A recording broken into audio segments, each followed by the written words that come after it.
पूज्याय राघवेंद्राय सत्यधर्मरताय च भजतां कल्पवृಕ್ಷ नमतां ಕಾಮಧೇನು ಶ್ರೀ ಗುರು ರಾಘವೇಂದ್ರ ಸ್ವಾಮಿ ಎಲ್ಲರನ್ನೂ ಕಾಪಾಡಪ್ಪ ತಂದೆ, ಎಲ್ಲರಿಗೂ ಒಳ್ಳೆಯದನ್ನು ಮಾಡು. ಸರ್ವೇ ಜನ ಸುಖಿನೋ ಭವಂತು. ಫಸ್ಟಿಗೆ ಅವಲಕ್ಕಿ ಹಾಕ್ಕೊಂಡು ಅವಲಕ್ಕಿ ಹುರ್ಕೋಬೇಕು. ಅವಲಕ್ಕಿ ಸ್ವಲ್ಪ ಕ್ರಿಸ್ಪಿ ಆಗೋ ಸಲುವಾಗಿ ಸ್ವಲ್ಪ ಬಿಸಿ ಮಾಡ್ಕೋಬೇಕು, ಇನ್ನೇನಿಲ್ಲ. ಹಾಗೆ ತಿಂದರೆ ಗಂಟ್ಲಿಗೆಲ್ಲ ಹತ್ಕೊಂಡ್ಬಿಡ್ತು. ಎಣ್ಣೆ ಹಾಕಿ ಆದರೂ ಬಿಸಿ ಮಾಡ್ಕೊಳ್ಳಿ. ನಮ್ಗೆ ಎಣ್ಣೆ ಜಾಸ್ತಿ ಬೇಡ ಅಂತಂದರು ಹಂಗೆ ಒಣದಾದರೂ ಡ್ರೈ ರೋಸ್ಟ್ ಆದರೂ ಮಾಡ್ಕೋಬೇಕು. ಸ್ವಲ್ಪ ಜೀರಿಗೆ ಹಾಕೋಣ, ಸಾಸಿವೆ ಜೀರಿಗೆ. ಜೀರಿಗೆ ಅಷ್ಟೇ ಹಾಕ್ಕೊಳ್ತೇನೆ, ಸಾಸಿವೆ ಹಾಕೋಣಲ್ಲ. ಓಕೆ, ನೆಕ್ಸ್ಟ್ ಇವಾಗ ಸ್ವಲ್ಪ ಕರಿಬೇವು ಹಾಕೋಣ, ಕರಿಬೇವು. ಓಕೆ, ನೆಕ್ಸ್ಟ್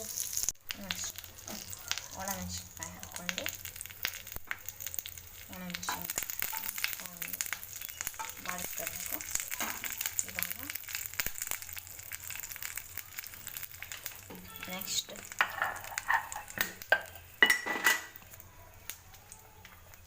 ಸ್ವಲ್ಪ ಈರುಳ್ಳಿ ಹಾಕೋಬೇಕು. ಸ್ವಲ್ಪ ಹಸಿ ಖಾರ ಹಾಕೋಬೇಕು. ಈರುಳ್ಳಿ ಹಸಿ ಖಾರ ಹಾಕೊಂಡು ಚೆನ್ನಾಗಿ ಬಾಡಿಸ್ಕೊಬೇಕು.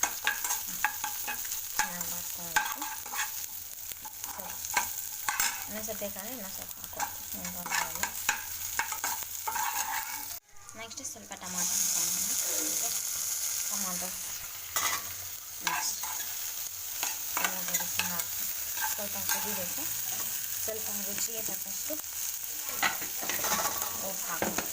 ಓಕೆ, ಸ್ವಲ್ಪ ಉಪ್ಪು ಹಾಕ್ಕೊಂಡು ಮತ್ತೆ ಬಾಡಿಸ್ಬೇಕು. ಓಕೆ, ಆಲ್ರೆಡಿ ಕರಿಬೇವು ಹಾಕಿರೋದ್ರಿಂದ ಬರೀ ಕೊತ್ತಂಬರಿ ಸೊಪ್ಪು ಹಾಕ್ಕೊಳ್ಬೇಕು. ಓಕೆ, ಕೊತ್ತಂಬರಿ ಸೊಪ್ಪು ಹಾಕೊಂಡು ಸ್ವಲ್ಪ ಅರಿಶಿನ ಹಾಕೊಳ್ಳೋಣ.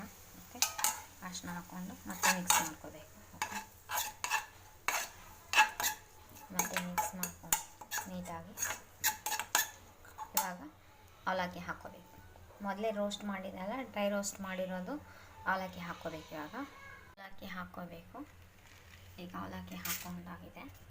ನೆಕ್ಸ್ಟ್ ಕ್ವಾಂಟಿಟಿ ನೋಡ್ಕೊಂಡು ಹಾಕ್ಕೋಬೇಕು. ಅಂದರೆ ನೀವು ಎಷ್ಟು ಜನಕ್ಕೆ ಮಾಡ್ತಾಯಿದ್ದೀರಿ ಅದನ್ನು ನೋಡಿಕೊಂಡು ಹಾಕ್ಕೋಬೇಕು.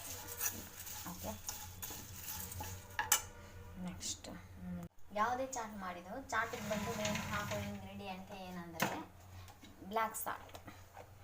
ಯಾವಾಗೊಂದು ಬ್ಲ್ಯಾಕ್ ಸಾಲ್ಟ್ ಹಾಗೂ ಚಾಟ್ ಮಸಾಲ ಹಾಕಿ ಮಾಡೋದು. ಈವ್ನಿಂಗ್ ನಾವು ಹೊರಗಡೆ ಹೋಗಿದ್ರು ಮಸಾಲ ಪೂರಿ, ಪಾನಿಪೂರಿ ಅಥವಾ ಸೇವ್ ಪೂರಿ ಏನೇ ಮಾಡಿದ್ರು, ನಾವು ತಿನ್ನೋಕೆ ಹೊರಗಡೆ ಹೋದ್ರೂ ಅಥವಾ ನಾವು ಏನೇ ಮಾಡಿದ್ರು ಅದಕ್ಕೆ ಹಾಕಬೇಕಾಗಿದ್ದು ಬೇಸಿಕ್ 2 ಇಂಗ್ರೀಡಿಯೆಂಟ್ ಅಂತಂದರೆ ಒಂದು chaat masala and another one is black salt.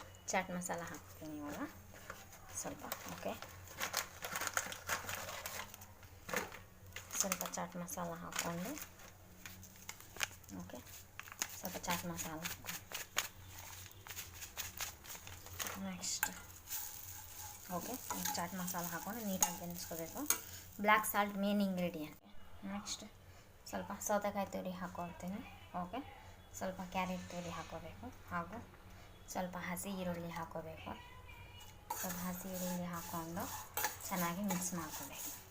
Okay, ಬೇಕಂದರೆ ಸೇವ್ಗೆ ಏನಾದರೂ ಹಾಕ್ಕೊಳಂಗಿದ್ರೆ ಹಾಕೋಬೋದು. ಇದೆ ಆದರೂ ಹಾಕಲ್ಲ. ಈವ್ನಿಂಗ್ ಸ್ನ್ಯಾಕ್ಸ್ ಮಾಡೋ ಸ್ನ್ಯಾಕ್ಸ್ ಬದಲು ಇದು ಸ್ವಲ್ಪ ಡಿಫ್ರೆಂಟ್ ಆಗಿದೆ. ವೆರಿ ಟೇಸ್ಟಿ ಆ್ಯಂಡ್ ಈಸಿ, ತುಂಬ ಹೆಲ್ದಿ ಇದೆ. ಯಾಕೆಂದರೆ ಸೌತೆಕಾಯಿ, ಕ್ಯಾರೆಟ್ ಹಾಗೂ ಎಲ್ಲ ಹಾಕಿರೋದ್ರಿಂದ. ಈರುಳ್ಳಿ ಹಸಿ ಖಾರ ಮಾತ್ರ ಹಾಕಿಲ್ಲ, ಇದು ವಿತೌಟ್ ಖಾರ. ಯಾಕೆಂದರೆ ಚಿಕ್ಕ ಮಕ್ಕಳೆಲ್ಲ ತಿನ್ಬೋದು.